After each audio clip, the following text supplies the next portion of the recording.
All right, so let's go ahead and get into our situation here. I have a lot of catching up to do, as if Diggs and everybody else hasn't told me all this. So that's fun. But whatever. I'll get to it because that's what I do. Good afternoon, good morning, good evening. This is DSP News, the unreliable ones. Ladies and gentlemen, welcome back to the newsroom and welcome to the Goutopia News Network, your unreliable source for DSP News. This is the Snort Report brought to you by SnortBucks Coffee Company, best beverage company ever. Let's go. So, lot to do, a lot to do, and whatnot. And so I need to start tackling them because, excuse me, I'll name these segments later. I just averaging like 2 of those things a day. And just because there's so many just random topics that I seem to come up with that I can talk about. But I need to get back to the Snort Report and get you guys back into the fold. And so here we go. With that being said, we're going to go back in the long line of these that I have to do. I'm going to take you guys back to February 17th of 2025. And we're going to talk a little bit about some of the nonsense that was happening over there. So with that being said, let's go to my favorite segment. Hopefully some of y'all's favorite segment. Ladies and gentlemen, welcome to my TED Talk. So apparently, back in February of 2017, let's see here. DSP was Darkside Phil speaks on begging for DSP tries it, getting a consultant, and back pain. Okay. The consultant thing will be interesting. We'll see where that goes. Begging for DSP tries it. Well, that's the new lick now, to be honest with you. Can't say that I blame him, being that, he gets $1,500 to play. Sorry. I'll get to that in a minute. He gets $1,500 to eat $15 worth of food, basically, and then he gets what, $7,500 for every 100 goals hit or whatever. Like, that's insane. It's certainly. I probably need to do a video on this though if I really want to get an idea of it. But it may very well be this new DSP tries it scam. Because that's exactly what it is. It's probably better than even the vest streak, to be honest with you. It may very well be far more lucrative than the vest streak. I'll have to go back and look. I'll name a segment later on this. See what I mean? Like, it's easy to kind of come up with that shit. Anyway, it's a far more successful scam that he thinks he can hide behind by saying, oh, well, I'm always giving you guys something. I'm always giving you guys something. You guys don't have to wait until we hit a streak of 50 or 100 that you guys finally end up getting a reward out of it. You guys will get something after every 10. And that's probably the greatest lore, if you will, that he's been able to produce. And like I said, there's various levels of success. Obviously, when he doesn't hit a goal or 2 or 4, depending on the situation, he goes into straight panic mode, obviously. But for the most part, I would say it's been a pretty handy scam.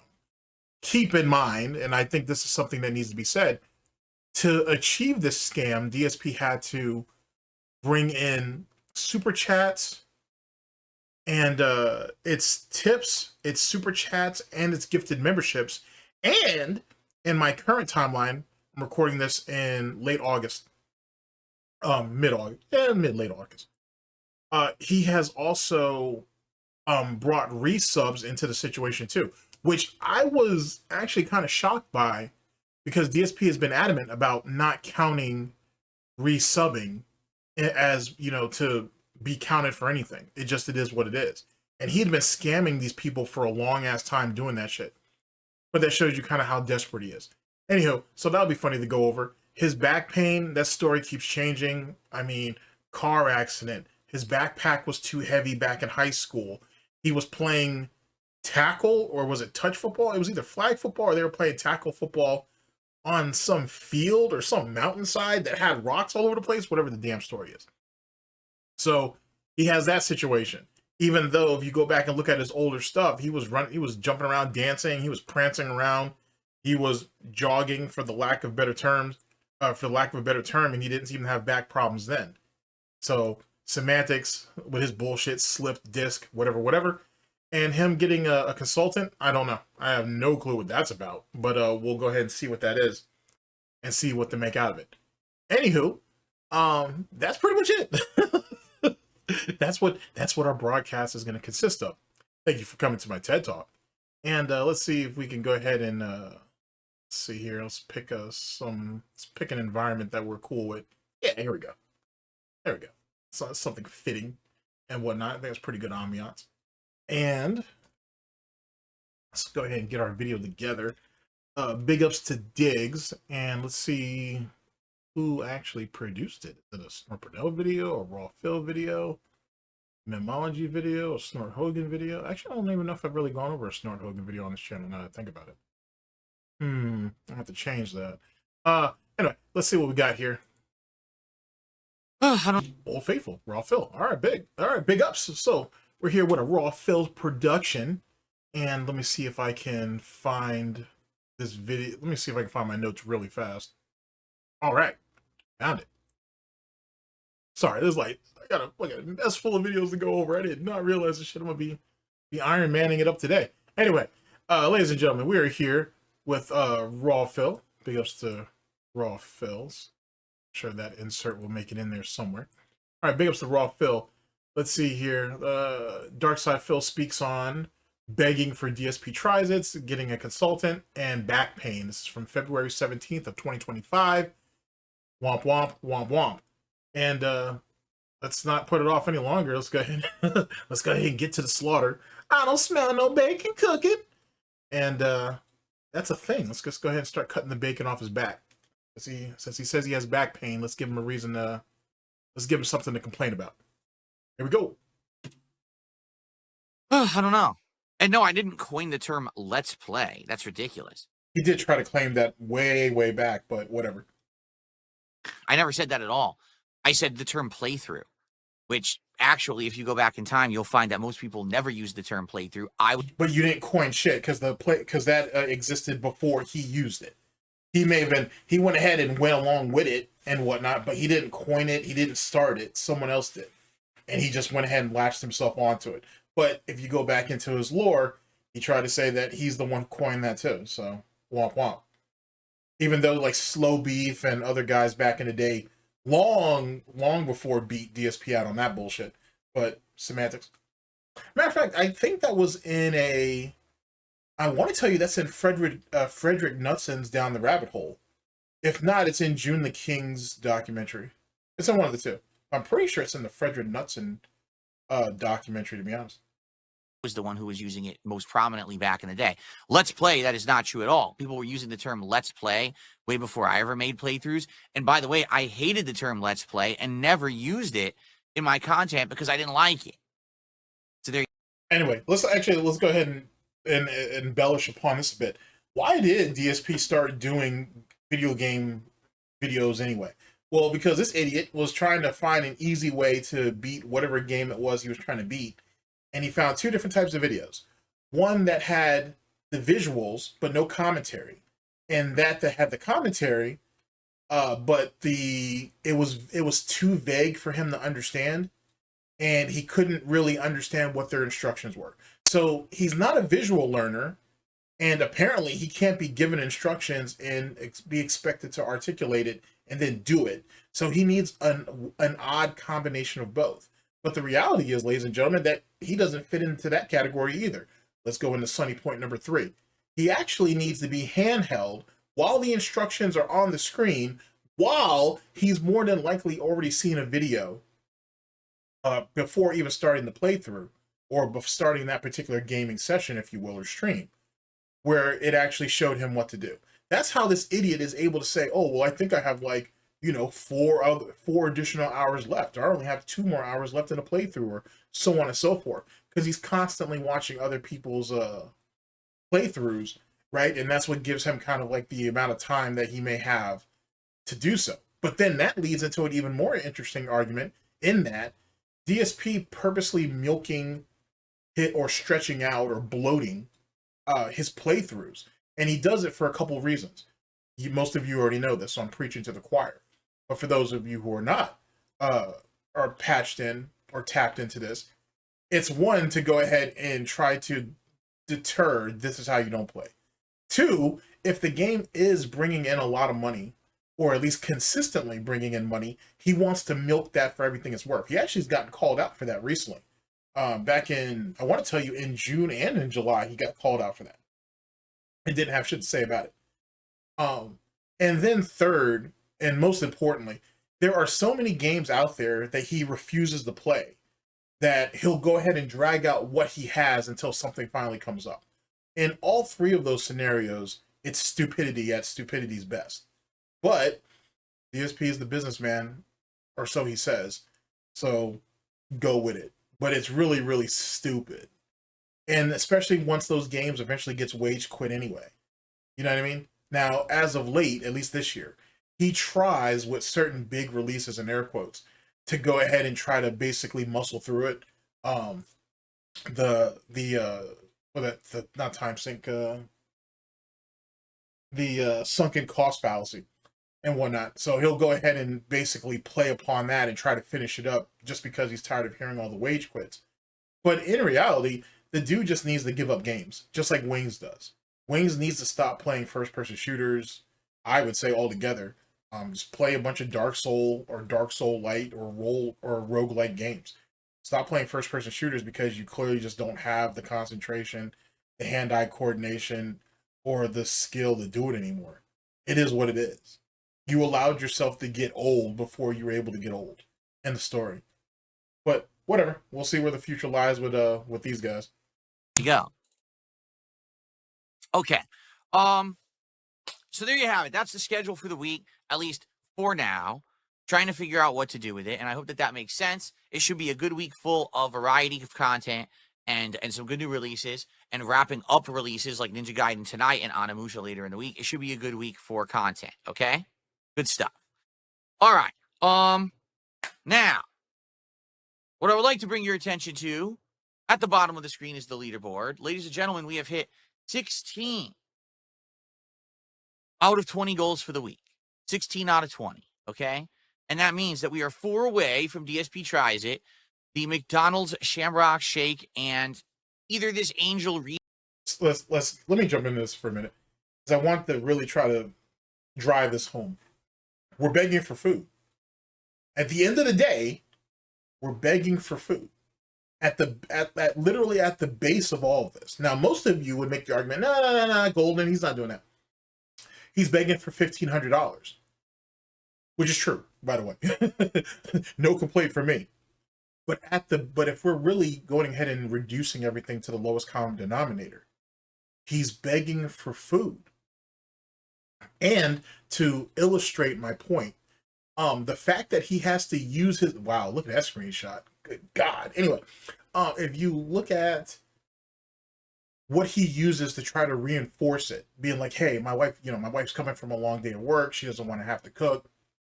You guys be doing us a favor and a solid, because if not, and she gets home, then I'm going to have to go ahead and I'm going to have to tell her, hey, you're going to need to make something because we didn't hit the goal, so on and so forth. That reinforces it. But let me actually even go even further. Sorry for that stutter there. Let me go even further. Instead of doing DoorDash, why not just have Kat go out and get it? Why don't just have her go ahead and order place the order for the food or whatever, and then just have her go out and get it? Have her go ahead and get it once she gets home, on her way home. So, which means they don't have to do the DSP Tries It the day they hit the goal. They can wait till the next day to do it, or what have you. You know what I'm saying? Like, why is it that he constantly goes out of his way or makes excuses for it to be delivered to him or to them, if you will, knowing that there's always going to be some type of problem and issue, because that's what he wants. He wants there to be something to bitch about, something to complain about, and more often than not, if I had to guess, he forms complaints, or he makes complaints about the food delivery constantly so he can get his money back. I'm starting to think, now granted, with most delivery services, which is my guess, I don't know for sure, eventually there's a cap. Eventually, I mean, he's definitely capping, but eventually there's a cap. Eventually he's going to get to the point where you just, okay, you've got way too many complaints in about shit. Yeah, we're going to have to, you're not getting your money back this time, or, hey, we're going to suspend your account, or whatever. But because DSP is such a consistent customer, especially on days that he's not streaming, or he's probably gets DoorDash on days that he is streaming, he just doesn't tell you. That I think his overall customer dependency outweighs his complaints. So let's go ahead and remix that. I think DSP every time DSP does it, DSP tries it, he complains and he gets his money back. But because he orders so often throughout the week, hell, all week for all we know, it outweighs his complaints. So he's more than likely to get his money back and still go ahead and still use the service weekly. And for them, it balances out. Okay, you lose $40 to this ass clown, but he's going to spend $240 throughout next week anyway. Who cares? I honestly think that's what the scam is. So literally, he has no, it doesn't cost him anything at the end of the day for a DSP tries it. It's essentially for free. Just a theory, though, of course. Just a theory, but god dog, that screenshot is brutal. Meal, if that's what you guys really want me to get for food or whatever. I mean, we could do what we did last time and actually look at the menu and pick stuff out, see if there's stuff that we actually want to try that's not the Angel Reese menu, because the Angel... Sorry, that's another interesting scam, the part of his scam too. Making people feel included. Oh, well, I'll go ahead and pull up the menu on screen for you guys. You guys can pick and choose what you want, and we can, we can decide what we want to do and what we don't. You guys are not benefiting from any of this whatsoever. It's all just an illusion. It's a facade. You know what I'm saying? The more inclusive you think you're in a situation, the more you're going to contribute to it, whether your time, your money, or otherwise. And yet again, how he waited till now to figure that shit out, who could say? But whatever. You know what I'm saying? And that's what really kind of is one of the driving forces behind the DSP Tries It, or most of these DSP Tries It, is the fact that he does make people feel like they're actually included. They have a say-so. They have a voice, even though they don't. Like currently, in my timeline, DSP initially put out doing the Wednesday Addams meal from Wendy's. He don't want to do that. But he does want to do, he says it's a ripoff and it's a gimmick. But he does want to do the adult McDonald's Happy Meals instead. And one of those meals is exactly like the Wednesday meal, except for it has a toy. So you got a 43-year-old man getting himself into a tizzy and also getting himself excited over a fucking toy. And that bait and switch is no different than what he did with the Krabby Patty meal at Wendy's, right? And then he baited and switched that bullshit for the Wednesday or for the Addams Family meal at Burger King. So make of that what you will. And then he baited and switched them later on after that when Wendy's or when Burger King had the street food burgers or Whoppers or whatever. And he had sat there and baited switched that for some bullshit at Wendy's. So even though it appears that he's giving them a choice, he's really not. He's retroactively trying to figure out ways how to fuck them over. And at the end of the day, he's always in control, and they'll just accept whatever it is that he gives them. And he'll just keep doing it over and over and over again. And because they're dense, they'll never figure it out. Or if they do, they just don't care, maybe. So that right there is an interesting question in itself. Does a dent really care that they're getting screwed over? Do they care that they're not getting what they're paying for, what they paid for, as long as they're getting something? I don't know. Something to think about. Reese menu is literally a double quarter pounder with cheese and bacon and I think some barbecue sauce. It's not anything really special. What's your definition of special? Maybe they'll have something else on there that's more interesting. I don't know. Really, it is. And then he's such a fucking consumer whore that he's quick to jump on the next gimmick. The SpongeBob thing was a gimmick. The Addams Family shit was a gimmick. The Burger King Whopper street food menu was a gimmick. You know what I'm saying? All this stuff is just gimmicks. Why don't he actually go to any of the local restaurants around that aren't fast food chains and go through them? One, it's too expensive. Two, he doesn't know if his actual scam, screwing over DoorDash or Grubhub or whatever he's using, would actually work with them. It's easier to fuck over the fast food places, but it may be a lot harder to actually fuck over an actual restaurant, especially a local one, because he doesn't want to be put on a list or be in a situation where him and Kat, in the rare times they actually leave the house, might actually go to one of these restaurants and they may not get served because they've been screwed over by them too many times. But then you have to judge whether they would even know that, or it's not like they're going to ID them at the door or whatever. But I don't know. DSP is a distinguishable individual, to say the very least. DSP tries at Shamrock Shake, right? Like that's the focus. But I don't want to just do the Shamrock Shake. I obviously want to have a meal and everything. Since I'm going to McDonald's, it makes sense, right? So we're almost there. And by the way, again, for the record, when I did McDonald's last, it was actually the most viewed DSP Tries It that I had done in months. Like I had rebooted the series in the summer, and that episode, as of now, I believe actually has like the most overall views of the entire series that we rebooted. Let's take a look here. Videos. Yeah, so, scrolling back here, the Taco Bell chicken nuggets was very popular with over 2,000 views. The Katsu burger was actually cool. For a channel that has over 200,000 subs, you thought 2,000 was popular? Compared to like other channels that had like 200, 400, even 1 million views on that? All right, man, I guess. Quite popular. Now that I'm looking at it. That actually did about 2,000 views, which I'm actually surprised that it did that well. I didn't realize it had done that well. I'm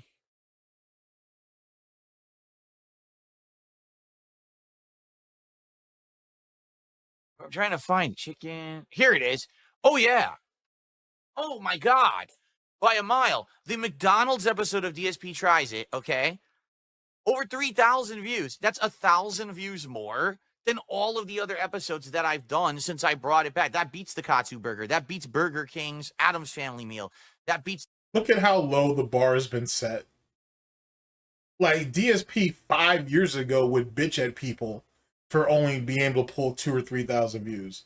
Now, he's making it sound like he's somehow... he's somehow establishing an industry standard in like fast food reactions or fast food tries or whatever, or trials or whatever, with 2,000 or 3,000 views. That's wild. That's wild. DSP of 2020 would have been mad as fuck if he only got that. 2025, he feels like he's still somehow in the argument. But then again, his gameplay videos are doing so goddamn poorly that anything over 1,000 probably excites him, and or has some type of stimulants or dopamine hit, I guess, which is really, really sad. And yet again, that may also justify yet again why he keeps doing DSP Tries It, if they're outweighing or outpacing his own gameplay videos, which are supposed to be his bread and butter anyway. Womp womp. The Taco Bell Decades menu, it's by 1,000 freaking views. So there was just way more interest in McDonald's, and I think it's because McDonald's is the thing that everyone has, right? Like right now, if you're hungry, you can probably jump in your car or, hey, walk. He's being an idiot saying this, because if that's the case, then why the fuck do they need to go to you? They could literally go to, like I said, they could get in their car or take the bus or whatever the fuck, or ask mommy or grandma or whatever the fuck their situation is to take them to McDonald's and go and get it, or Taco Bell or wherever. What do they need to go through you for? Womp womp. Down the street and you can probably get McDonald's, right? So that's what I mean. Like, I feel like it's just something that's so popular or prominent or common, I guess you could call it, that's the deal, right? Like, that's why people want to see me try it. Maybe many of you have never had a Shamrock Shake. I've only had it like once ever way when I was younger, and I remember not liking it. But I was very young, right? I was probably in my 20s. So maybe if I have a Shamrock Shake today, I would like it. I don't know. But that's the whole point, is to try something I haven't had in a very long time that's very common. So let's see, right? Let's see how it goes. And I'm excited for it. So anyway, we're at 16 out of 20 goals. All right? We're getting there. We're getting closer to it. With the rate that we've been hitting goals, it's very possible that within 2 days, right, we hit it. And then we'll be doing this maybe Tuesday, maybe Wednesday. For reference and for the record, okay, it would work best for my schedule if we did it by Thursday. And that's the thing that ended up fucking over the vest streak, is that he tried to purposely get them to hit it on a certain day that was convenient for him. He basically tried to not build up false scarcity. What he tried to do was basically force the demand. He basically tried to put them on a schedule and said, hey, we really need to do it by this day right here. It'd be convenient for me. You know what I'm saying? It doesn't interfere in gameplay, whatever. When DSP tries, it doesn't interfere in the gameplay anyway, because more often than not, he don't even want to play the game that day anyway. If he could just have a podcast that day, then DSP tries it, and then have a podcast after the fact, and end the day with that shit, or at least that particular stream, he would. He can't, he hasn't done it, I should say, because he don't know how to sell it. He don't know how to sell it. And he really, really thinks, and this is the sad part, it's amusing to me, but it's pretty pathetic in the long and short. He actually believes that there really is a demand for his gameplay, but there isn't. It's a delusion. Just like for years he tried to say, oh, well, there's no demand for DSP Tries It, that's why I don't do it. Now all of a sudden he's basically bringing up he's drumming up false demand to keep the damn thing going. And he knows it's fake. He knows it's fraudulent. He knows it's not going to last very long. But he's hoping that, hey, if that gets him closer to that $1,500 and that free meal for him and his wife, then so be it. And he's trying desperately, hoping that one of these bullshit DSP Tries It will hit the YouTube algorithm, and then he'll get a boost off that. Because DSP is always cherry picking, no pun intended. And he's just hurting himself. You're bleeding a bunch of idiots on a situation that, truth be told, if they had any active chromosomes, let alone brain cells, they'd be able to see through the bullshit. You know what I'm saying? And most of them don't even care about DSP Tries It. Most people don't even care about the whole gameplay and shit. Literally, they just show up just to throw money thinking they can felt the detractors, and then they're on their way.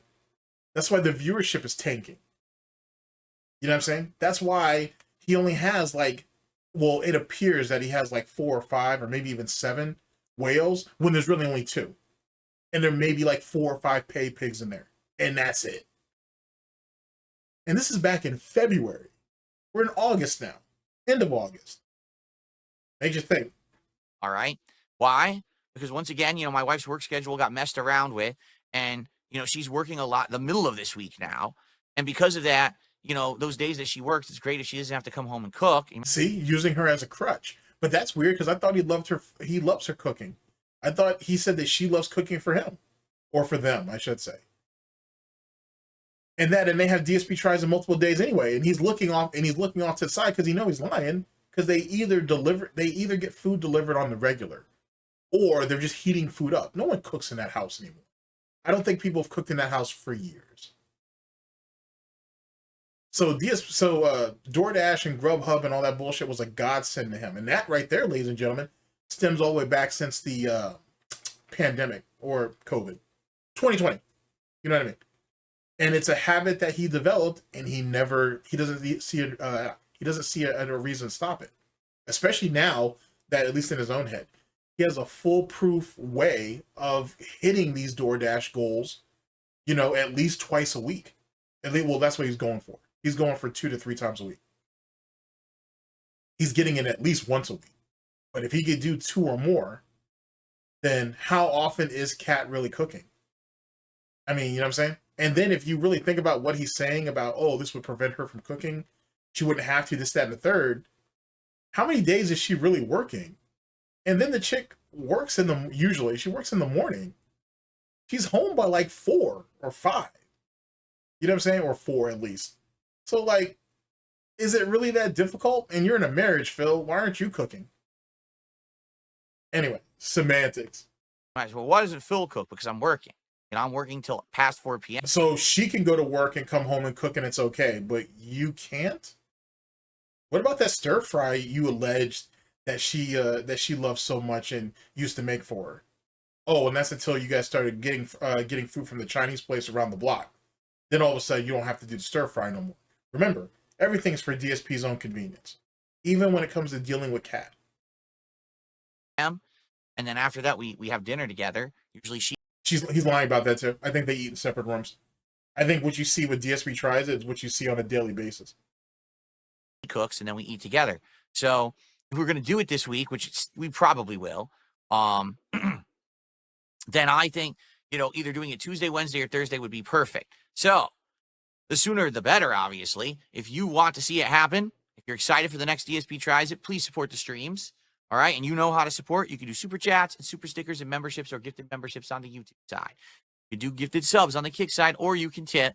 And if you tip, that's a third-party deal through PayPal, and that anyone can do. Okay. And as I'm sure you probably know, if you do contribute, I'll give you a shout out. Now you got to make sure, obviously, that, you know, you're in line with all of the, you know, rules of the channel. I'm not going to give shout outs to these insane people who will tip me like $1, you know, just to talk junk to me and stuff. I mean, it's idiotic how many of these people do that, right? Well, that's because you're a greedy bitch. If you were smart, you would go ahead and set a $5 minimum, which is what he should do. Instead, he basically got a bunch of quote unquote 50 bit bitches running around that motherfucker, and he's gonna sit there and chase every goddamn dollar because he don't have any standards himself.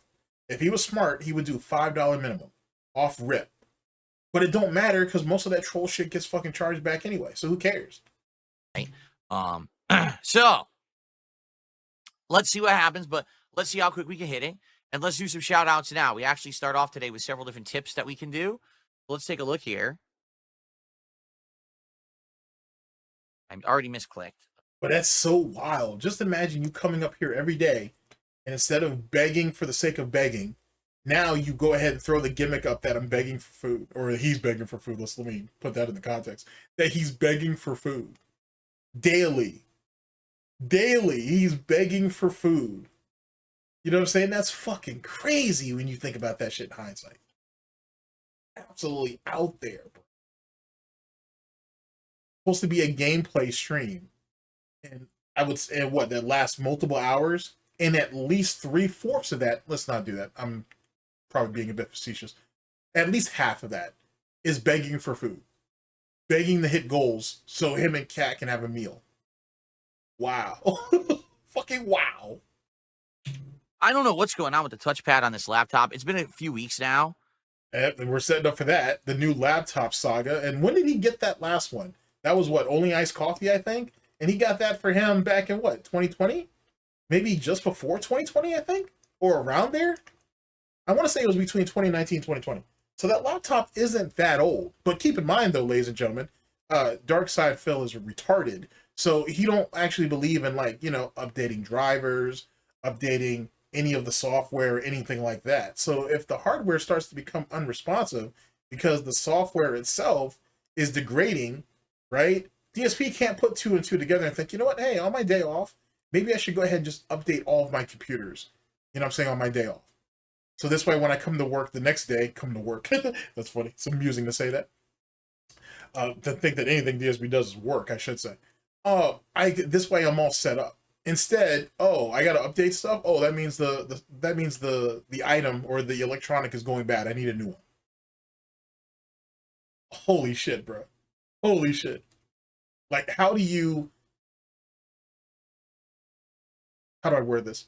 How do you go through life not valuing anything? Like, he bought all of these fucking peripherals and gadgets and gimmicks and all this bullshit, and he don't know how to keep up with any of them. So if he can't get it to work, or get it to work the way he thinks he needs to get it to work, he don't believe in troubleshooting. Just go out and buy a new one and hope that works out of the box. Wild. Just absolutely fucking wild when you think about it. And it's just kind of wonky now. It used to be way more responsive, and now it feels like slippery. Like, it's not real precise. So excuse me, I'm sorry. There's a reason for that too. Being that he's filthy. He's absolutely fucking filthy. You don't believe me? Look no further than when he has Friday night fights. Usually they're on Thursdays now, if he's taking a Friday or Saturday off. But look no further than how he treats his arcade stick. You know what I'm saying? Or whatever you want to call it. Or fight stick, or however you want to word it. Look at that shit. Look at how filthy that is. Spend like 10 minutes with some Windex and shit just cleaning that shit up. And he only does that once a week. So just imagine what that keyboard looks like, what the mouse looks like. The wireless keyboards that he has, he spilt water or gin or whatever the fuck on both of them at one time or another since he's got it. Like, the dude is irresponsible with everything. Grown ass man. So if that's how things are in his quote unquote office / studio, just imagine what the rest of that house looks like. Okay. Second super chat of a finger, like one of those foam fingers from Sports pointing up. And each one was for $1.99.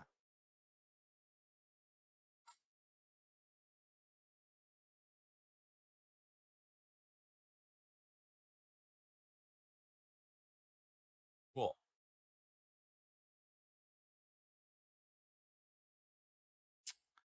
All right. So good stuff there.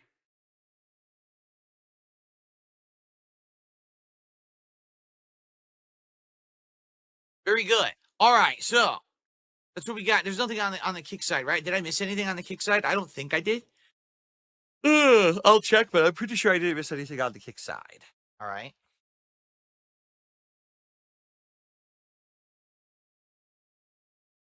No.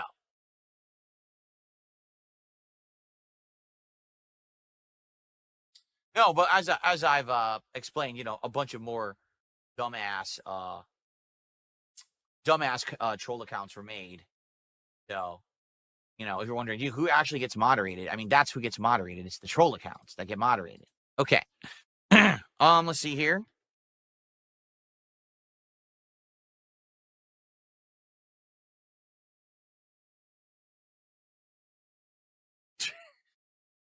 More nonsense. I'll just ignore that. Let's see here. Now, and keep this in mind too, because it's really egregious when you look at it. This idiot has two PCs going, plus a laptop, right? And he still can't do basic shit.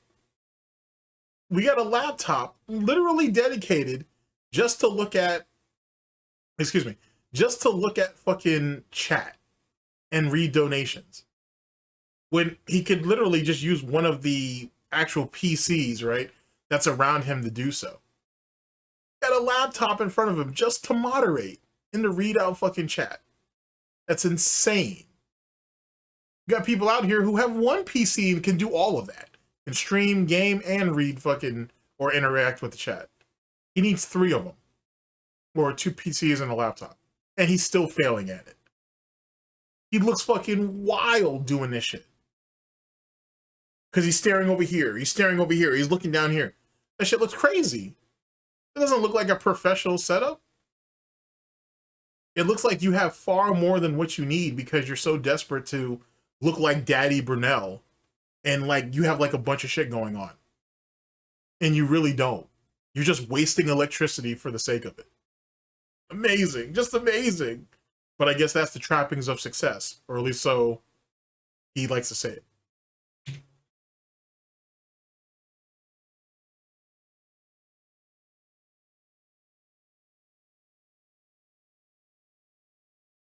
Someone tipped $2. What do you think about using a consultant or service to suggest ways to better your content in a business-like manner? What do you think about the idea? Maybe you consider this a possible future business.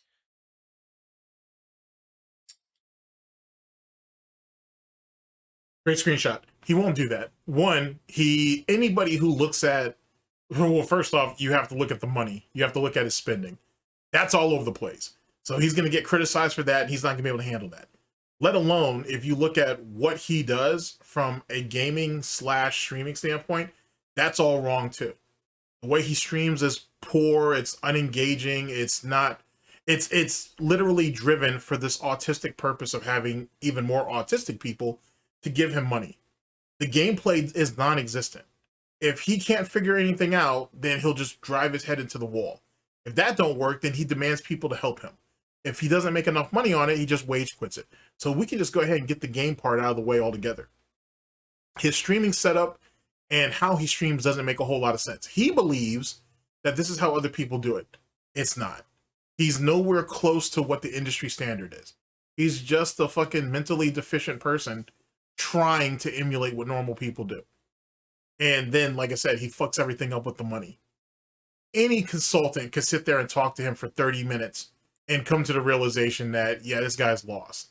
And unless you're going to baby him because he's paying you to do it, unless you're going to baby him and walk him through on why what he's doing is wrong and how he could change it, he's going to immediately be resistant to it because he's going to say, hey, I've been doing this for a while. Look at how far that's gotten me. He'll do it maybe once. He might try once to do it their way. And when it doesn't give him the results that he wants or exceeds the results that he's already putting out, he's going to call them idiots. He's going to say they're stupid. They're wasting his money. They're ripping him off. And then he's not going to listen to him anymore. Because DSP doesn't believe in a timeline of events, right? Or an actual sample size when you're trying to perform an experiment. If he tries something new, it needs to perform well right then and there. If not, then you just revert back to the old shit, because the old shit is consistent, it's constant, and more importantly, he's comfortable with it. And if he's comfortable with it, that means he's complacent. That's the reason why DSP don't want to try nothing new. And when he claims that he is doing something new, everybody needs to be excited about it. Everything needs to be special, and everybody needs to be celebrated, or needs to be there to celebrate him doing it. It just doesn't make any sense. It's very much childlike, and it should be something that he's grown, or he should have grown out of, and he never did, because he was never forced or put into a situation where he had to grow out of it. He could always control his environment, no matter how small it was, to the point where he was comfortable and he didn't have to really change. But then he gets mad that people criticize him and mock him constantly. But he don't want to change the very thing that causes the criticisms, the mocking, or the ridiculing. I mean, you know what I'm saying? Like, he wants the world to change around him, but he himself doesn't want to change. It just doesn't work. It's amusing, but it don't work. Expense going forward. Please tell me, what official consulting business would be able to help me with being one of the most unique streamers in the world because of the insane level of stalkers? That's not being unique. There are successful streamers who get stalked, like really stalked and shit like that, and they deal with it. Like, you get memed and you get trolled online. Like, you know what I'm saying? Like that, like, you can't, like, what he thinks he goes through and what other more successful streamers go through are two separate things. And cult-like hate watchers I have. There's a difference between, someone who's like a generalized consultant to the business or whatever. Well, you don't have a business, so that in itself is automatically ripped out no matter what, too. Like, he doesn't actually run a business. The business, if you will, is just begging. And anybody who paid any period of time who would actually see that will see it, who observes it, can see it for what it is. And then that in itself becomes problematic, because it makes people question, well, how is it that he was able to make it as far as he was able to make it off of just begging? How does that work? And then they're just going to come to the same conclusion, or a similar conclusion, I should say, to what I've come to, what I've told you guys about. He's just an internet panhandler. And what he's doing is nothing more than just internet welfare, essentially. That's what this is. He's going to keep doing this until he has a brain aneurysm, or he has a stroke or a heart attack on stream, because he can't do anything else.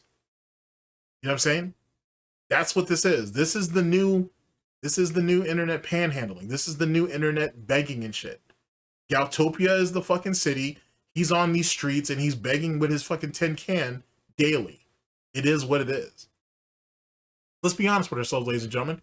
He's not bringing in thousands upon thousands of dollars a day. And I'm not just talking about on the streams, but I'm talking about whatever he's making in revenue on YouTube, or even his hourly wage on Kick. He's not pulling in thousands of dollars a day. He's barely pulling in a couple of $100 a day. Barely. You know what I mean?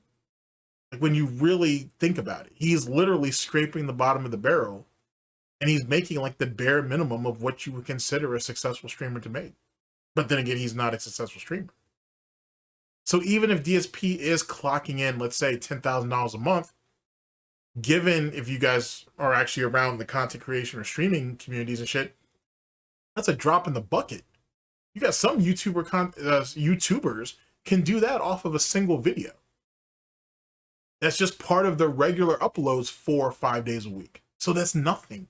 in the grand scheme of things. And they were around a quarter of the time DSP was. They don't have nearly as much notoriety as he does. And this is not even talking about channel memberships or super thanks or super chats or whatever. Sorry. And when those people stream, they're streaming on Twitch and YouTube. They've just got far more exposure and they can bring in far more money. It laps what DSP does. Easy work. To be able to help you with generalized things getting started as like a YouTube streamer or content creator versus someone who would actually have to handle one of the most annoying situations in history on the internet, right? You know, let's be honest, of all the the things that people say about me, the one thing everyone agrees with is that I'm very, very resilient, persistent, and I'm a survivor, right? Because I go. You're not a survivor. You just exist. You're not persistent. You don't have anything else to do. If you have nothing else to do, if you have nothing else to look forward to, then you're only going to do what you keep doing. Let's be honest. So you're not persistent and you're not resilient. You just take the hits and then you just keep hobbling along. You merely just exist. You merely just exist. Ladies and gentlemen, if he had an actual option, he'd probably take it. But he don't. He doesn't have any options. And detractors, trolls, haters, and critics rule him. Mentally, physically, socially, emotionally, and everything else. If you're willing to defend pedophiles, just so your air quotes opposition doesn't have a one-up on you, you'll probably do anything. And that's what rules him, like all lol cows. They've got nothing else. This is it. This is his quote-unquote final destination. He's tainted his own name to the point where he's not getting a job in the real world anymore. Not something that isn't just, minimum wage. No different than what Cat has. And then that's just going to put him out there to be far more exposed, to even far higher chances or percentages of being recognized. And you already know what the humiliation is going to come after that. He's not persistent. He's not resilient. He has no choice. He has no choice. If you're stuck in a bad position, let's say, if you're stuck in a bad position where you have to be a garbage man, for example, because you can't do anything else, does that make you resilient or persistent? Or is that you getting up and doing the only damn thing you can do? End of story. If you don't have the education, if you don't have the money, if you don't have the resources or support, you're stuck doing what you're doing. You know what I'm saying? Unless some type of windfall comes into play. DSP is no different. He's stuck doing what he's doing because he has no other options or choices to do anything else. End of story. Go through so much shit, and I just kind of don't let it get to me. I'm still here every day, no matter what. A lot of people have said, after the incident, I would have quit. After this, I would have quit. After that, I would have quit. I'm not going to quit. I love what I do, and I'm not going to quit because of these idiots, right? But to be quite frank, I don't believe that there is any, generalized consulting service or group that could help me. Anyone in their... Well, the reason why that is because he can't help himself. And because he believes, as he already told you, because he believes it's everybody else's fault, it's everybody else that's fucked up, and he didn't really do anything wrong, it's not his fault, he did everything right, he did everything correct, what does he need to change? What is someone going to be able to tell him that he's doing wrong, that he needs to change, when he believes it's everybody else's fault, or it's everybody else's problem? It's the detractors, trolls, haters, and critics problem that he gets harassed the way he does. It's YouTube's problem that he's not making the amount of money that he's making, and therefore he can't make a living off of ad revenue anymore. It's other YouTubers and streamers' fault that they raised the quality and substance of their content, right, to where people like him couldn't compete. Do I have to keep going on the absolute fucking laundry list of excuses he's given you guys over the years on why he can't succeed without begging? Just saying. Right mind, okay, who actually is into that would probably be asking me question. How in the holy hell, right, did you continue to operate after that one? How did you deal with this one, right? How did you do that? They're asking me. Because he doesn't have any morals, values, or shame. That's the reason why. He sat there and fucking jerked off, spewed his fucking pig juice, didn't even have the fucking frame of mind to get up, wash his hands, or do anything, and he went to playing the video game because he's hardwired to do it. That's what mentally ill people do. Me, because I'm here through all this stuff, thick and thin. And that's why normal people can't talk to him. Because he's too far gone. Like I said, you got a mentally ill person who's also mentally disabled. You just can't get through that. You know what I'm saying? And then he's already hardwired to believe that it's not his fault. And if it is his fault, oh, well, I didn't understand. It should have been explained to me better. Give me another chance. And then he'll just fuck up in another way that isn't his fault, and someone will need to explain that to him, and so on and so forth. You guys see the hand holding? You know what I'm saying? It's just like that. And no matter what thing that happens, in air quotes, right, that didn't work out for him, as long as someone is willing to explain it to him and walk him through it and give him a pat on the head and say, it's okay, Phil, you didn't understand it.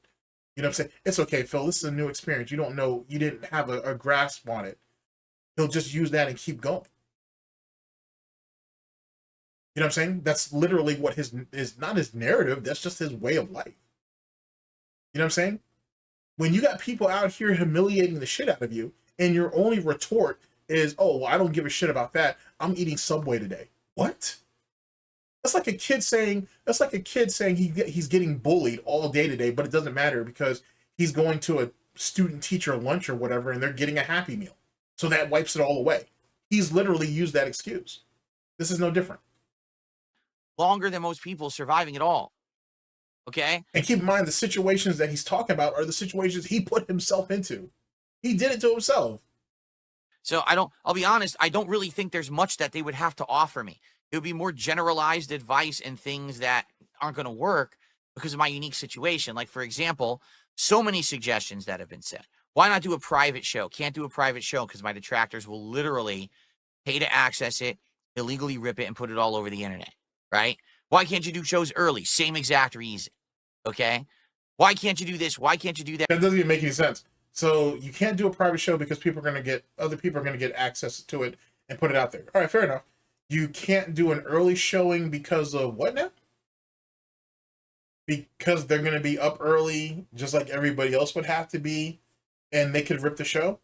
And even though here's one glaring thing that he's ignoring, there are literally people in his own audience, in his quote-unquote fan base, who will leak that shit to detractors. That's something that's happened too. It still happens, I think. I don't want to put anybody out there, so I'm just going to say that. You know what I'm saying? So there are people within his own viewer base who will leak that shit. He's basically screwed on all fronts. This is why. Because I have an insane group of stalkers that do messed up things. I mean, they have no bounds. They break the law ridiculously and constantly to try to get at me. So when you have an unhinged group that literally have no limits, the links that they'll go to try to hurt you, it severely limits the kind of stuff that you can do. you know, when PPP and I first sat down and we were talking about stuff we could do with smart guys and we were brainstorming, it's like, dang, we actually had a few good ideas, but there's none of them that we can actually do because the detractors, You know what? Because they wouldn't get the detractors to buy in on it, which is all it was.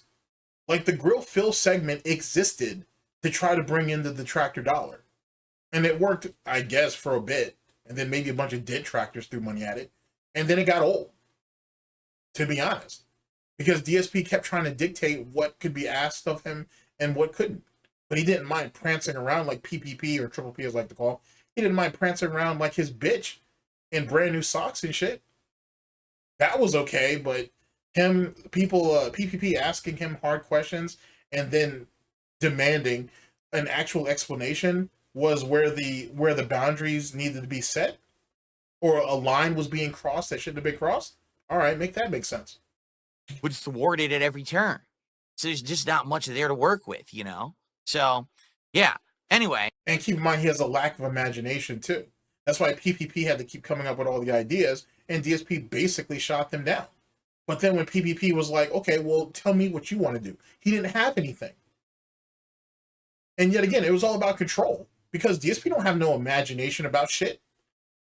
He's not creative in any type of way, shape, or form.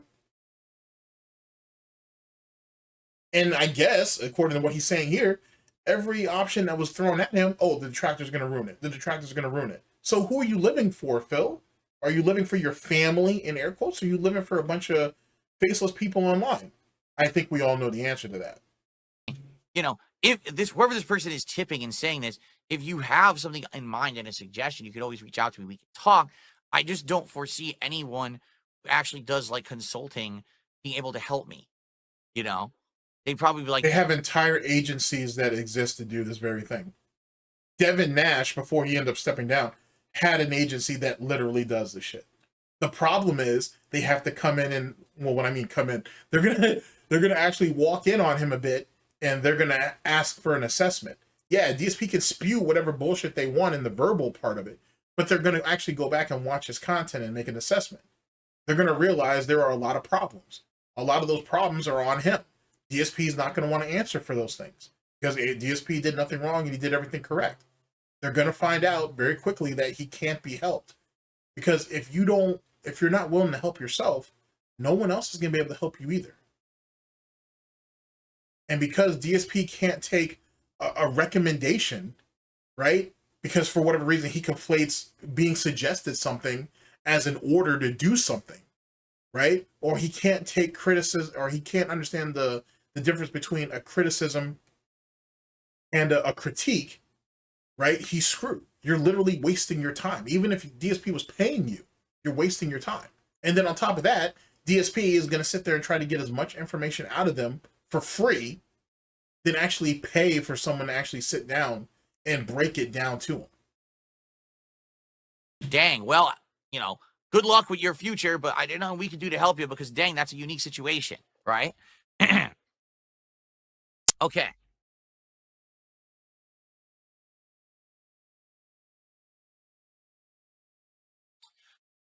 So this person did another $2 tip and says, as an addendum, I thought you would appreciate the idea of hiring an outside observer to give perspective and opinion. How I DSP doesn't appreciate shit. End of story. So you already fucked up just by saying that. envision it. The person could look up a couple of your videos and watch them and suggest improvements. You could take these suggestions and implement them, or talk with your chat to get a feeling if they make sense, if you see zero value in it. See, I understand that. That's, you know, that might not actually be a bad idea, except sadly what might end up happening is the person doesn't understand the perspective of who I am. If, let's say, for example, this person has never heard of DSP or Dark Side Phil before. Now, that may be actually an actual hard thing to say, because I feel like at least if you've been part of internet culture in the last decade, you probably know who I am for negative reasons. You're not that relevant, Phil. You're really not. You know what I'm saying? Yes, there's a lot of people in mainstream who do know who he is, right? By a cursory glance or because of a meme or whatever. But he's not as relevant as he makes himself out to be. It's just not a thing. It's really not. But I think that's an interesting point that needs to be made, because that right there might actually explain why he thinks he does have another run in front of him, or he has another shot at one, if people would just look, I guess, at his detractors, trolls, haters, and critics like they're the problem, and that they're the ones that are all fucked up, and he's the one that's actually normal. So I guess it's a lie that he has to constantly tell himself to keep him going, I suppose. And my camera just froze and spun in place. I have no idea what that was. The camera just froze and spun in place. Look at this. So let me see if I can get it to work again. It turned off. Is the other camera working? The other camera's still working. So I have no idea why the camera just froze and spun in place. Let me see if I can get it to work. Another tech issue. Not delightful.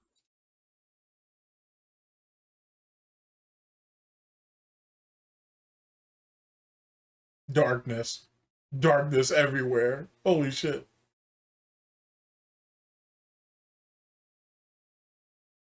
That was weird. Hopefully it keeps working. If it stops working, maybe a situation where I got to unplug and replug it. That's actually happened, where my cameras start to malfunction, but if I unplug and replug them, they work again. It may be a USB issue. with this PC. Anyway. Oh yeah, I remember that. This is when he was talking that bullshit about it was the motherboard. He didn't know how to fix it, and all he would have to do is buy another. He would more than likely have to buy another PC, but he couldn't afford it. And then I think he said he ended up just having to get another USB cord. But I think the reality is that he ended up actually updating the software for his cameras, and that's why he hasn't had the problems nearly as often, if at all. To be honest, I'm pretty confident that's what really happened. But DSP is such a pathological liar that you never really know. So what was I saying? Oh, it may be hard to actually find someone who doesn't know who Darkside Phil is to give honest, like outsider style suggestions and criticism. Now, see, here's the problem, and I love this. I love this. He thinks just because you've seen a quote unquote negative video about him, that if you're a normie, right, or you're someone who's not deep into this vortex shit, you couldn't have a fair suggestion for him because he believes you're already stepping into his space with a negative perspective of him.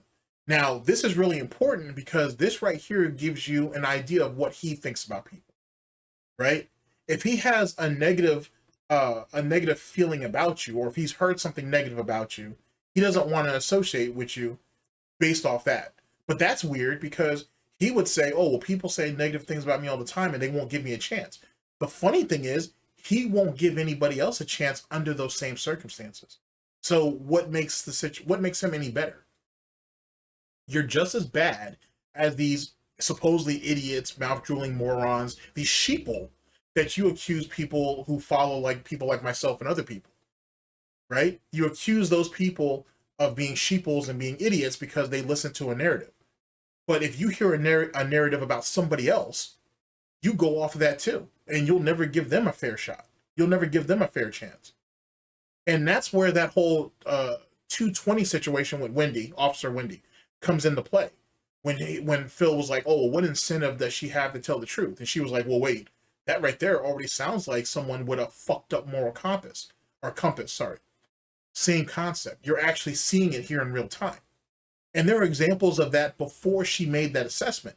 But getting a completely outside person to say that is what gives Broside Phil and basically his arc, the Broside Phil versus DSP arc, so much more value. You know what I'm saying? And which is the reason why I advocate for people to go back and take a second look at that. You know what I mean? Especially if this is, let's say this is a company that's into internet consulting, then they should know the internet, and they should, they probably will know who I am. But you don't even know the internet, so what point does that actually make? So, and aren't you the same idiot who said if anybody took 5 minutes of research, they would find that, a large percentage of the things that are said about you aren't even true? But yet, the more people deep dive, the worse and worse they find about you, or the worse and worse that things about him comes about, I should say. Womp womp. I don't know. Like, I would be curious, what kind of a suggestion they would give, and if it would be anything that would actually be like even a semblance of helpful. I certainly wouldn't want to start throwing money at a company without knowing if they could legitimately help me or not in any way, right? I don't know. Well, that's the risk that you have to take. But see, because DSP thinks, oh, you throw money down, everything should just work, basically. It doesn't necessarily work that way. Like, you know what I'm saying? Like, the reason why this idiot uses bare minimum mods, for example, is because he's too stupid to add mods to a folder to make shit work. And then to actually test it out to make sure it gets the desired effect. If you think about, like, Minecraft mods, for example, what's the dude's name? What's that, Mr. Papavera? I'm sure he could reach out to him and be like, hey, I'm going to do a private stream, right? I'm going to bring you in, and can you walk me through this? That's all he has to do. But he won't do that. He'll rather do that on stream so he can drum up money, and then he gets called this bullshit content, right? And think that, oh, well, see, I helped DSP with installing those mods. I'm invested now. Now I need to throw money at him every session so he can keep playing the game because all of the money that I've already put into it. Or the sunken cost fallacy, yet again. Same concept. It's a financial fucking cost fallacy if you really think about it. But and a time fallacy if you think about it. But the point being, you get it. You get what I'm saying. It's like that. And these are the ways that he fucking suckers people in. That's why DSP doesn't mind wasting people's time. Because the more time he wastes of yours, the more he can try to assess what else can he get out of you. Because trust me, if someone can fuck you out of your time, they can more than likely fuck you out of your money. They can fuck you out of your money, they can literally fuck you out of anything.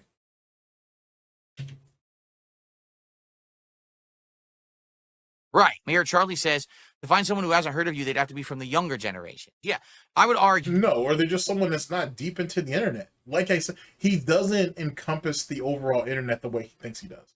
He doesn't encompass pop culture or even socially the way he thinks he is. DSP is literally just part of this niche fucking part of the internet. The people who do know about him, even at a cursory glance, are only adjacent to the communities that he allegedly or he wants to be part of. And even then, it's only at a cursory glance. It is what it is. If DSP passed away tomorrow, and I'll even say God forbid on that because there ain't no reason that his time will come eventually just like everybody else's. If DSP passed away tomorrow, yeah, there's probably going to be a lot of people who can be like, oh, wow, who the fuck is that? And then they're going to find out about one of the many memes that they may have heard at a cursory glance. They're like, oh, wow, he died? Wow, damn. All right, do. And then they're just going to move on with their day. It's not going to have the lasting hold as it would for a Dent or a Detractor, if that makes sense. He's not that relevant. It's not that serious. You. All right? Last 10 years, right? Because even if you were around in 2016, you probably saw the meme, right? Let's be honest. So as long as you were on the internet actively doing stuff in 2016, you've probably... That meme is not even that widespread like that. You know what I'm saying? Like, that's not even that serious. I think more people probably remember Homegirl on Twitch who sat there and was actually masturbating. That right there might stand out in people's mind more than what DSP did. And if I remember correctly, she did it before DSP. That's the reason why people think that DSP faked it. Because they saw how quickly that chick went viral. I wonder if she opened up an OnlyFans or if she did some type of... Or did she get into the adult industry after that? I can't remember now. I don't think she did OnlyFans. I don't even think OnlyFans even existed at that time. I'm gonna have to look that up for research purposes. But I don't even know if that... Because she got banned off Twitch after that. I'm sure they let her back on. Yeah, I wonder actually whatever happened to that chick. That might be an interesting side quest to go on, I guess. Heard me or heard of me, right? That's what I would say.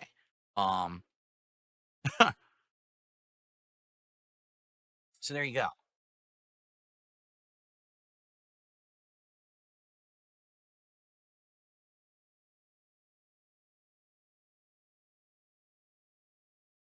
Oh, okay.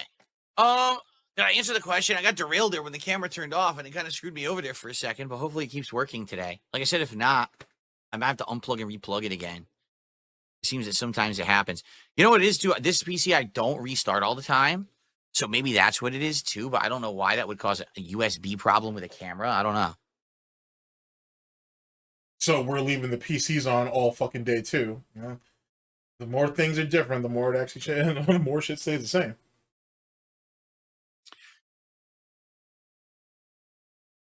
Yeah, Falcul says, anyone in the business of consultation for online content creation would know who you are. There you go. Flatman B, $3.50 says, here's my 350 in case the Loch Ness Monster swings by. Okay. I don't know the reference. It sounds familiar, though. The 350 I know is a reference to something, but I don't directly remember. But Flatman, thank you. That is actually the biggest tip of the day. This is the $33 of support and climbing, so thank you guys. Yeah.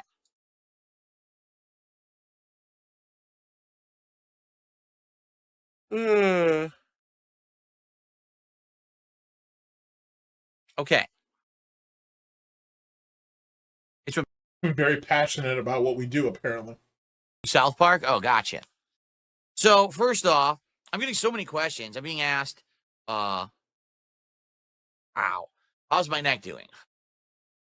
My neck is all over the place. There's actually been days when my neck felt legitimately better, and I was like, oh, this is good. I'm on the road to recovery. And then there's days when all of a sudden... How are you on the road to recovery when you didn't do anything? except for like get yourself into a drunken stupor or some shit. What the fuck are you talking about? And it feels like I've re-wrenched it and re-hurt it.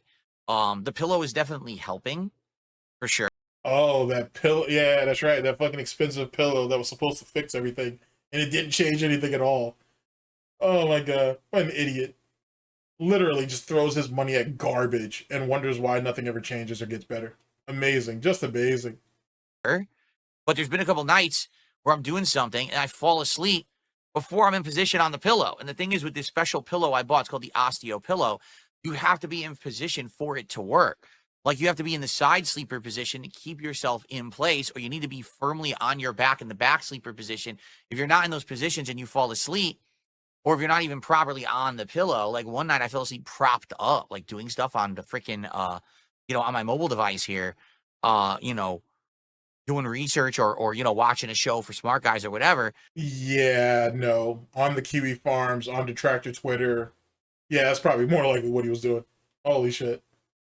And that doesn't help. And if you really listen to his story, it sounds like, if I had to guess, he was probably actually falling asleep, or he does fall asleep downstairs, on the couch or whatever. And he's probably had a couple of gins and gin and tonics or gin and sprites in him and whatnot. Tanqueray, I should say, is our gin of choice. That's probably what really happened.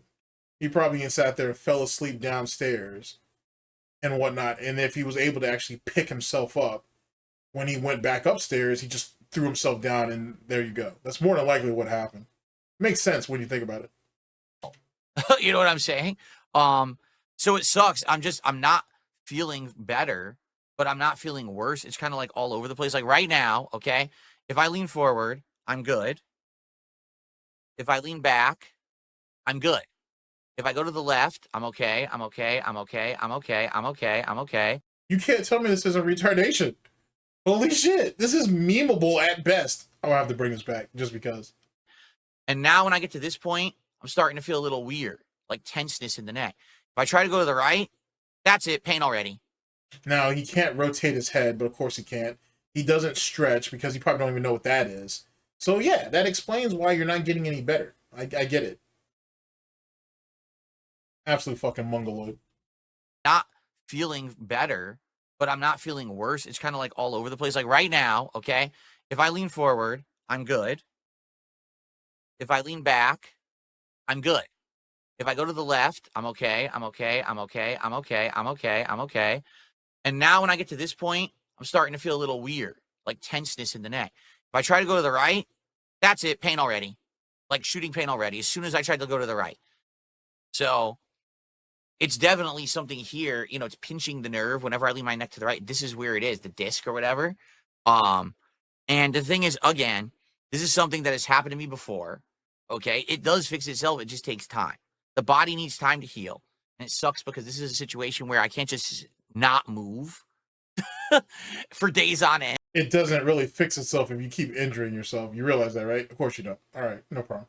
And I'm not going to put myself in a full body cast or whatever. I just have to put up with it, and it's going to go away. Like I said. And now that I think about it too, and I want you guys to really think about this, you're going to have to dip into your lore bag for this. One of the reasons for moving out to Seattle was to get his back fixed.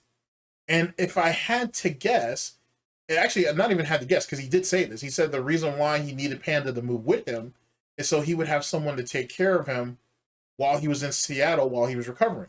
Someone pointed out to him, well, why can't she just move in with you in Connecticut, or when he was living in Connecticut, I should say, and she could take care of you there? Or even better yet, why couldn't your parents take care of you? Oh, well, I got a small place. Oh, my parents can't be here all the time. Oh, this, that, and the third. Your mother could. See, he didn't want his parents there. So that's one of the, I honestly think that was one of the draws to get Panda to come out there. And because I think Panda was probably resistant into leaving her family like that. But he was like, no, I'll get the surgery. Then I'll get all better. And then we can travel and do all this bullshit.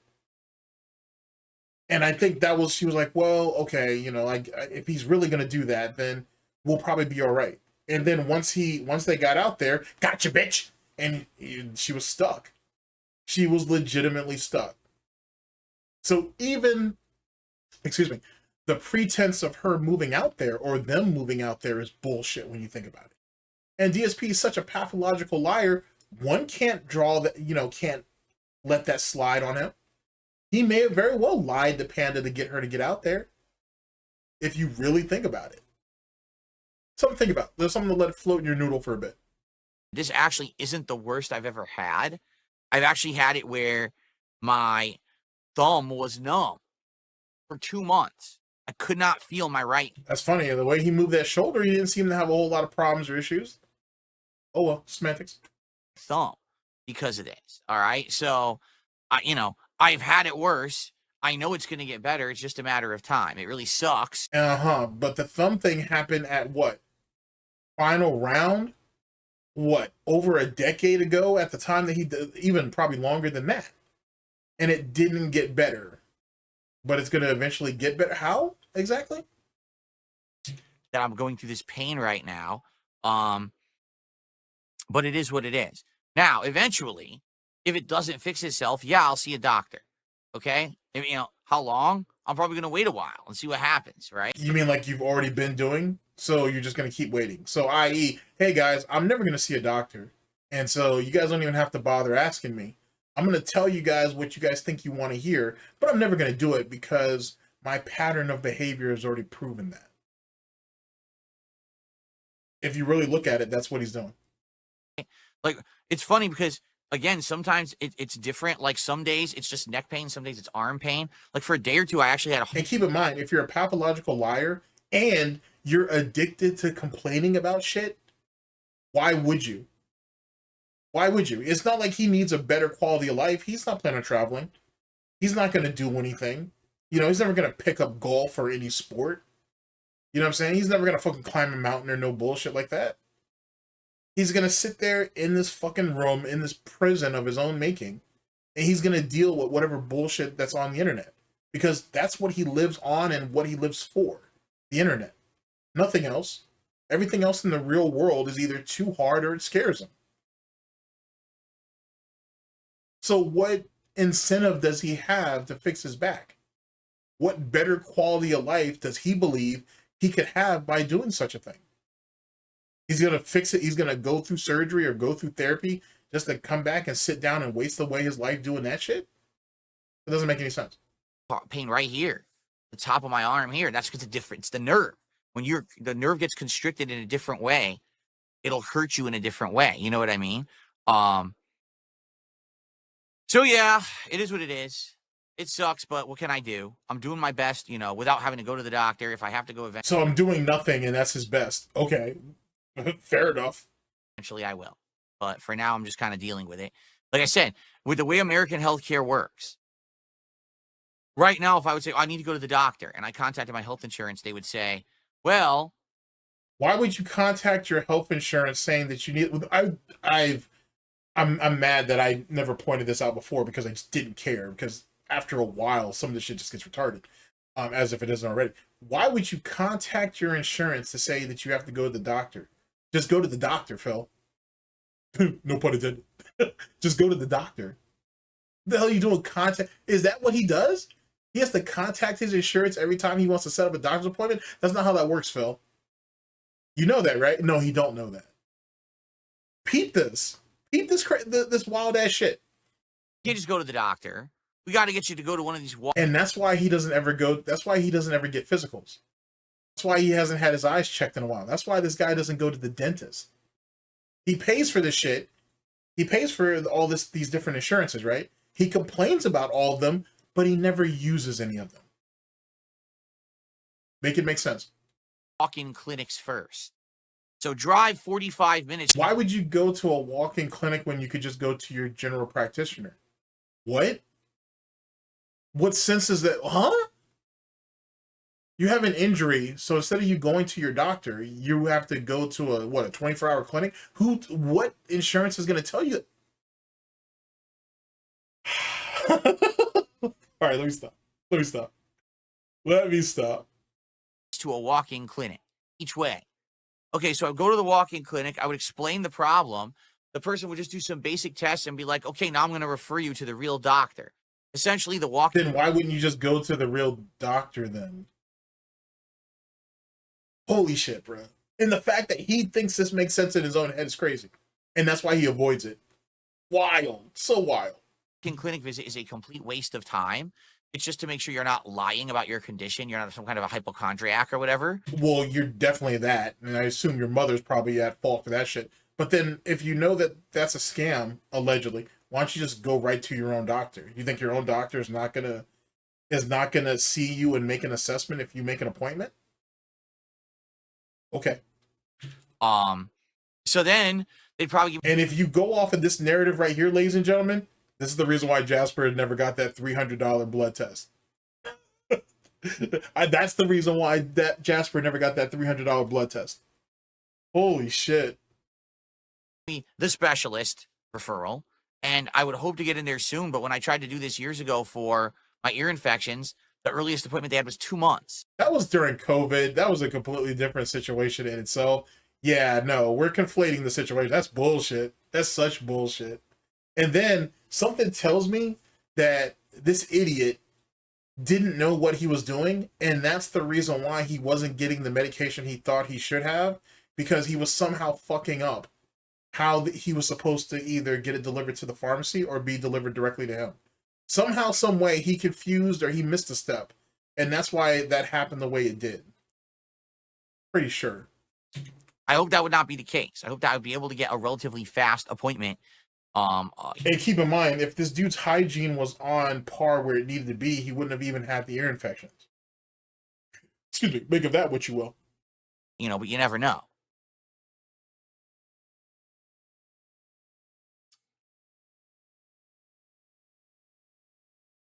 Absolutely amazing.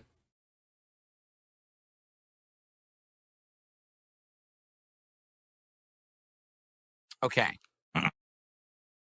James says it could be the chair causing your neck issues. Now, James, if that were the case, if it were this chair causing my neck issues, I have to ask a couple questions. And question number one would be, why did my neck magically get hurt now when I've been using this chair for over 3 years? That doesn't make any sense. You've been complaining about neck problems for years in general, before that chair was even there. Before the first one that you got. While you were sitting on the love seat, you've been bitching about fucking neck and back pain. What he's saying is, hey, that chair might not be doing you any favors. But then again, none of the chairs that preceded it. So, what now? All of a sudden, randomly, the chair decides to like hurt my neck. You know, wouldn't it have started hurting it right away? That's number one. Number two, this chair has more ergonomic support than any chair I've ever had. You're such an idiot. You're such an idiot. First off, he did complain about having some discomfort, but then he said, oh, well, once I break the chair in, it'll be fine. Womp womp. Second thing, you're sitting there buying into the concept, or basically the marketing strategy of the people who sold you the fucking chair. And because DSP is fucking retarded and a chronic fucking consumer, of course it can't be his fault that he chose a chair that's purposely injuring him. He read the description, bruh. This is top notch. This is one of the best chairs on the market. If he says that, oh, if it is the chair, then he has to admit that he fucked up. And Lord knows he'll do that. Before, it has multiple cushions. You got a lumbar cushion. We got back cushion here, right? Where I'm sitting here. It's all good. So I don't know what makes you think the chair could be responsible. You know, if I just... But what about the chair that he had previously that had all those things and he said it was a piece of Chinese junk, right? It was bullshit. And it didn't have any value, but he went with it because he got the damn thing for free. Uh-oh, I guess I shouldn't have brought that up. I guess we memory hold that part. Gotcha, I roger that. Gotten a brand new chair, then obviously you're looking for things that have changed in the environment that could be the source. And I would say, yeah, arguably it could be the chair. But this chair I've had... Oh, when he closes his eyes like that, he's basically trying to eye roll, but I guess he hasn't figured that part out yet. And he's only started to do that, or it's become more pronounced to me at the very least. He's only started doing that over the last few years. Like, I'd say 2021, maybe 2022 is when he started doing that shit. I mean, he used to do that before, but it literally was supposed to be him trying to do an eye roll. Now it's become far more pronounced. And I guess it's because he just doesn't know how to roll his eyes anymore, or he thinks that's more dramatic. I don't know. But it's a weird habit that he picked up. And I'm wondering if that's something he saw Kat do And so he just sponged that shit just like he does everything else. For many years, I don't see how that could possibly be, just being honest.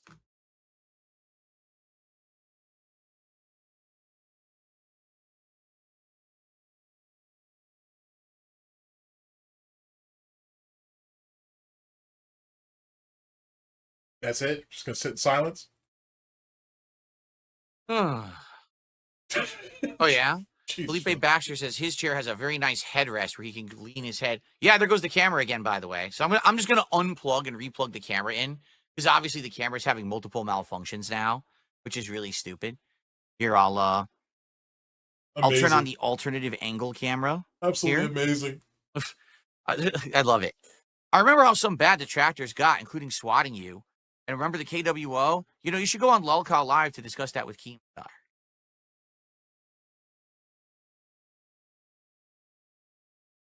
I mean, there's some interesting lore out there on the KWO, but wasn't they didn't actually get diabolical like fucking SOK did, so I don't even know if that's even a fair assessment. But then again, we don't even know everything that SOK did, so there's that. Because according to, I want to say that was Che, if I remember correctly, that was Che who Che who said that shit. I think he said he would send the Medicare literally like he was basically gonna do an info dump of like all of the shit that they did or they planned and all the people they were gonna go after. And I think Medicare didn't show any interest in it, so they never did it. I'm pretty sure that's in Tevin's Autistic Illuminati stream, where he actually read the tweet about that, but it never happened. Or it wasn't a tweet. I think it was a video that Che had done. I think that was a video that he had done actually, where he was willing to explain it all to Medicare or give it all to him, and I guess Medicare never responded. So we don't even know the real depths of what all that was, but that's neither here nor there. Thanks for the tip. Here we go again. It's funny because it's the same guy. You just don't realize it till the end of the message. You know what this reminds me of? Anyone remember the guy who would always come by and want me to play the Quiet Man for like 8 months? And Hell, that was even longer than that. Now I think about it, because that was back when Tevin was deep in his restreaming bag. And that guy would almost always pop up. That shit was funny. That was a hilarious meme over there on Tevin's streams for the longest time. Holy shit. I think LSB was actually I think LSB was in play too when that was going on too. Now I think about it.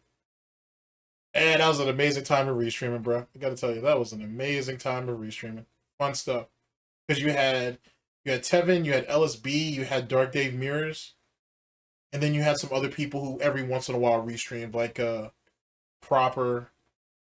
I think Mr. Huff Stuff did it a couple times. So on and so forth. But fun times. I always said no, no, no, no, no. And then eventually I did actually play the Quiet Man, and it was the worst game ever. And then after that, they continuously kept asking me to go back and play it again. Like, oh my God. Okay. All right, well. Okay, I think we're good right now. So, you know, where are we gonna leave it? Because we're gonna do some Q&A about now, but where are we leaving it? We're leaving it at this, okay? Number one, we need to figure out what we're doing on Friday with Like a Dragon, Pirate Yakuza in Hawaii. I want to play it, but it's uncertain if it's going to work with the audience. I'm honestly not sure it's going to, but I also can't just, And how's he going to sit there and bitch and complain in our current timeline about no one directs his streams or his content when literally he's sitting, well, he's always done this. He literally bitches and complains about how he can't play certain type of games because he doesn't know if the audience will support it. Like, you're a bought bitch. Just accept it. Just accept it. It'll never change. It's always been this way. How could it not be what it's always been? Get a game and start playing it and just accept it and say, I'm going to keep playing it unless there's interest. I want to do things on stream that people want to see. Okay, so we got to figure out what that is. And I got to find out, is there enough of an audience for Pirate Yakuza in Hawaii? I love the game. I know I'm going to like it, you know, but it doesn't mean that it's going to translate into something that people want to watch. So we got to figure that out, right? That's kind of the thing. But if you actually like the game, people might be receptive to it. And if so, they may be willing to contribute to keeping it going. But Phil hasn't figured that part out either, so it is what it is. The other thing, and we should just just keep chasing the dragon on what you think people will pay for and be done with it. we should talk about this, okay? Because we haven't really discussed this yet, or I should say we haven't figured it out concretely yet. What do we want to do for our next marathon event at 50 goals hit, okay? Because that likely will be within the next few weeks, and we're doing a marathon now every 50 goals hit. So the last marathon was Viewer's Choice. The one before that was a Rageathon, but also people wanted retro, so I ended up doing Classic Mega Man in January, which worked. It actually ended up being a fun event where I beat 3 Mega Man games, and I was pretty drunk when doing it, so it was very challenging to beat Mega Man 1, and overall it went well, right? So we're talking about what should the next thing be, right? What should the next thing be that we do for a marathon? And the one idea that people came up with was a 5 Nights at Freddy's marathon, which I called the 5 Nights at Freddy's Torture Marathon, because I personally don't like the games. Yeah, but he keeps doing that as a gimmick, though. You know what I'm saying? It's I'm telling you, man, and other detractors have said this too, but like, he treats his streams as just microtransactions on top of microtransactions on top of gimmicks on top of gimmicks. You know what I'm saying? And he wonders why he can't hold people in the long term. You know what I'm saying? Like, he talks about how consistent he is, but he's incredibly inconsistent in the quote-unquote marketing of it. Everything comes across as a gimmick. Everything comes across as a microtransaction. Everything comes across as a pre-order. Hey, do you guys want me to play this game? Hey, I'm going to need you guys to go ahead and, we need to hit a couple of goals to let me know that you guys are willing to buy in, and then I can actually play the game. That's literally pre-ordering. That's a pre-order. Hey, man, if you guys really like this game and you guys want it to continue, you guys want me to do side quests or whatever, you guys got to pay me for it. That's DLC. Or hey, you guys want me to play the DLC of a game? I need you guys to support me up until the end of this playthrough. Yet again, more DLC. It's insane. But yet again, to be honest, it really shows how much of an addict that he is. You know what I'm saying? When literally the gimmicks that he falls for when it comes to marketing, microtransactions, and gotcha games and all that bullshit, he's now trying to, I don't think he's thinking that far ahead, but let's play devil's advocate for a minute. He's using that same shit against these people. Which is funny, because doesn't that mean DSP is no more smarter or even self-aware than the average dent? If the things that he falls for, he thinks they'll fall for? Might be an interesting talking point. Might make a good debate. I've only played 2 of them, and the 2 that I played, I absolutely hated. Both part 1 and whatever that other one was. What was it? Sister Location or something? I'm not sure. But I thought they both were terrible. Okay, I did. So imagine now I'm playing all of them. Like, I'm playing 1 through... I will say this, too. The lore around, the last thing that came out was Mystery of the Mimic, I think it's called. The lore is starting to get a bit convoluted. Like, let me kind of sort of... Here, I'll be fast about this. Because if I really want to get deep into this, I can just make a video or I'll talk about it on stream. But, like, with every door or every, like, situation that they're trying to come full circle on, there are so many other questions that come up from the books that they're going to need the answer. And I'm not saying that they're going to end up pigeonholing themselves or anything like that, but, like they've got to be, the people who are running FNAF right now have to be very, very careful on how they move forward. And obviously, they're going to be just as dependent on what the FNAF community, especially the YouTube community, is going to say to kind of help build off of it and find, a lot of the plot holes and shit. But they got to be very, very careful, because if not, they're going to write themselves into a situation where some of that shit just doesn't make sense. You know what I'm saying? Because, like, some of it is already getting really, really shaky. And I don't want to spoil nothing, but the way they're using our current characters and bringing that back to Afton and his partner, and then the whole thing with the essence that they draw from these kids through the torturing and all that bullshit. I get it, and yet they got to be very careful because of how some of that's being applied and how it's being used, and it's not as consistent. So if some of this works one way and some of it works another, they got to make sure they explain that, because if not, then people can easily make that convoluted, and you can have easily a YouTuber, because I watch a lot of them, sit there and go ahead and spin that shit into their whole narrative to make it make sense. And then either they're going to have to commandeer that, or they're going to have a way of dispelling that while coming up with their own narrative. That's why, and I'll try to be fast with this. That's the reason why this this mental chess between Scott Cawthon and Matt Pack worked out the way it did. Because let's be honest, they were two people.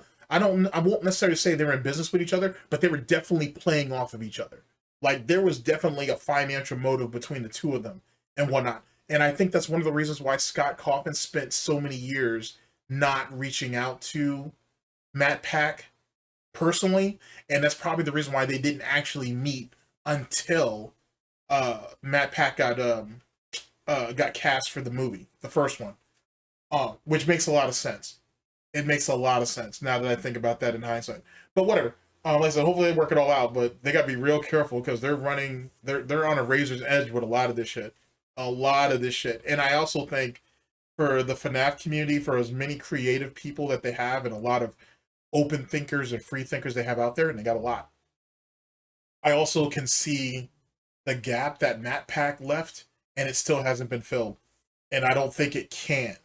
And I'm really anxious to see how the FNAF community continues to move forward without it. To be honest. We'll see. And thank you for coming to my TED Talk. 5, each like 45 minutes, but you know, there's alcohol involved and stuff for me to get through it.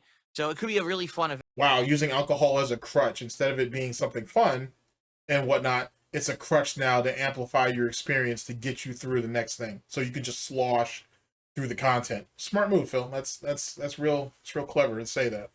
Event where I finally play them all and I can kind of give you like a final thoughts on the franchise after actually giving them a fair shake. But I'm not sure, you know, if that's exactly what people want. You know, I don't know. Or we want to do something different. Some people this morning were saying we want Mega Man Part 2. We want to see the continuation of that Mega Man marathon because you still own Mega Man 4, 5, and 6. And we want to see those, right? And now in our current timeline, I don't know how much of that have I watched, if I even watched anything, to be honest. And I kind of got an idea to do something. Big ups to Goji. Because apparently Goji did a race against DSP in some of the Mega Man games. And I think that'd be a really nice comparison. So I'm thinking about going with that. I more than likely will go with that. We'll see. But I think DSP has somehow figured out a way to stretch that into a third marathon. So there's that. Even though I don't think that Mega Man marathon went that well. Yeah, he made a bunch of money and shit. But the save scumming in that shit, if I remember correctly, was horrible. Oh my god, he went to whole new levels with that shit. Like, ruthless. Absolute fucking ruthless how he did that shit.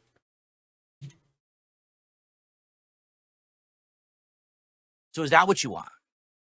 I don't know. Or is there another idea? I'm down. As long as you guys can give me the ideas. Okay, I need to know what it is that you would like to see for a marathon event. If that's the case, then whose stream and whose content is this really? Is it the people in the audience or is it his? Makes you think. All right.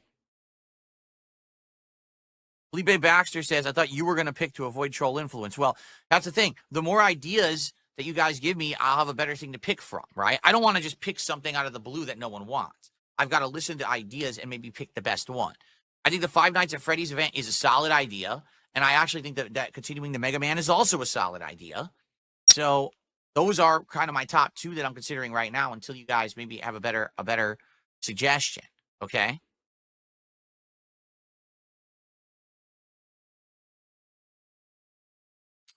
Yes, Jade, I know your vote is to play Yakuza for sure. Right. Okay.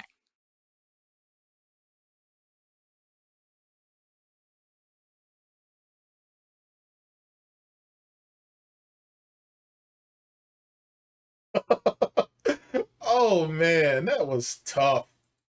Well, there's that. Oh shit. Holy shit. Like I said, the illusion of choice is hilarious to me. Absolutely hilarious, and they'll never learn. Because why won't they? Like I said, there you go. Big ups to Raw Phil on that. Big ups to Diggs on that. I didn't initially understand, or no, I didn't actually. Well, I would say understand. I didn't understand why Diggs had left some of that stuff in there, but I'm glad he did because it actually paints the picture. So, final thoughts. getting a consultant is not going to help, because sooner than later they're just going to come to the realization it's DSP's fault, and DSP is going to come to the realization that they really can't help him because there isn't a way for DSP to pay his way out of his situation. Change is not going to happen unless he himself changes, and he's not willing to do it because he didn't do anything wrong. Same thing with the whole neck and back situation. He has to change his lifestyle. He has to actually do shit to get active, and he needs to stretch, and he don't know how to do that. He doesn't know how to do anything, honestly. And so it is what it is. And yet again, him putting it off for years is kind of his MO, because DSP doesn't do anything when he should do it. He only does it when his back is against the wall. If DSP couldn't play games tomorrow, if for whatever reason, if DSP got temporary or even partial paralysis, he would just do a 3 or 4 hour podcast, and then he'd be done with his day, to be honest. And that's all it is. As his body and his mind break down, it'll give him even more justification to do less and less and less. End of story. And was there anything else over there? Back pain, this, that, third, consultant. No, I think that's it. So that's what our scenario is, ladies and gentlemen. That's what our situation is. It's all par for the course. But oh, and the DSP tries it. It's begging for food. That's literally what he does. He's begging for food. It's the most egregious thing ever. So if you're someone who was in the camp that, oh, well, DSP has pride, you and I, well, we've been at odds for a while, as one-sided as it might have been on my part. Where's the pride at then, that we're reduced to begging for food? That's what we're doing now. We're begging for food. That's what DSP tries it represents. A 40-plus-year-old man begging for food. Where's the pride at? Where's the self-respect? Well, he's never had dignity, so we don't have to worry about that. Where is any of that? And as always, I'll wait. Ladies and gentlemen, thank you very much for listening in. I very much appreciate it.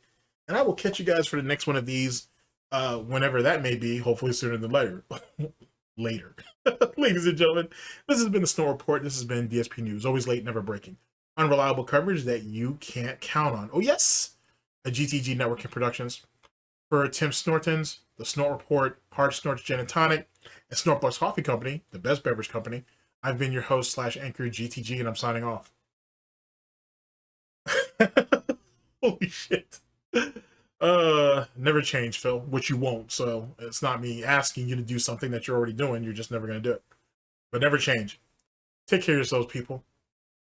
Later.